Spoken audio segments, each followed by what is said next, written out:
ఇన్ని వేల కాయగూరలు, పండ్లతో అమ్మవారి డెకరేషనా? ఇంకెందుకు ఆలస్యం చూపిచ్చేస్తాను రండి. Hi friends! Welcome to Radhanadi YouTube channel. ఎలా ఉన్నారు? బాగున్నారా? మేమైతే చాలా బాగున్నామండి. మా ఇంటికి దగ్గరలో అయితే అమ్మవారికైతే కొన్ని వేల కాయగూరలతో, పళ్ళుతో అయితే ఇలా డెకరేషన్ అయితే చేసేసారండి. చాలా కన్నుల పండగగా అయితే ఉందండి. అంత అద్భుతంగా తయారు చేశారు. ఇలా తయారు చేసే విధానంలో చాలామంది చేతులైతే ఉన్నాయి.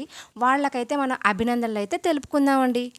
మా చుట్టుపక్కల ఉన్న వాళ్ళందరికీ ఈ అమ్మవారంటే అంటే చాలా నమ్మకమండి.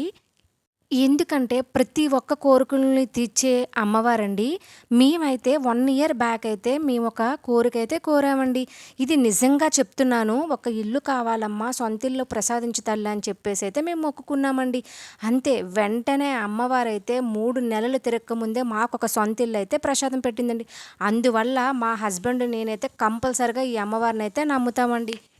మాకే కాదండి, మీకు కూడా ఆ అమ్మవారి ఆశీస్సులు ఉండాలనైతే మనస్ఫూర్తిగా అయితే కోరుకుంటున్నానండి. అయితే ఈ అమ్మవారికి ఇలా డెకరేషన్ చేసిన కాయగూరలైతే మన ఇంటికైతే పంపించేశారండి. అమ్మవారికి సేవ చేసేవారికి, కమిటీ సభ్యులకైతే ఇలా ఇంటింటికైతే ఈ ప్రసాదాన్ని అయితే పంపించేశారండి. మేము ఇందులో కొన్ని ఉంచుకొని మిగతావి మా స్టాఫ్‌కైతే ఇచ్చేసామండి. మా స్టాఫ్ అయితే చాలా హ్యాపీగా అయితే ఫీల్ అయ్యారు. వాళ్ళలా ఫీలయ్యేటప్పుడు నాకు చాలా ఆనందం అయితే అనిపించిందండి. అమ్మవారికి పెట్టే సారైనా, ఇలా కాయగూరల డెకరేషన్‌లో కాయగూరలన్నా, ప్రతీదీ కూడా మా ఇంటి వరకైతే పంపిస్తారండి. ఎందుకు అంటే, అక్కడ పనిచేసే కమిటీ సభ్యులకైనా, పంతులు గారికైనా మా వారంటే చాలా అభిమానం అండి. ఏదైనా మంచితనమే కదండీ!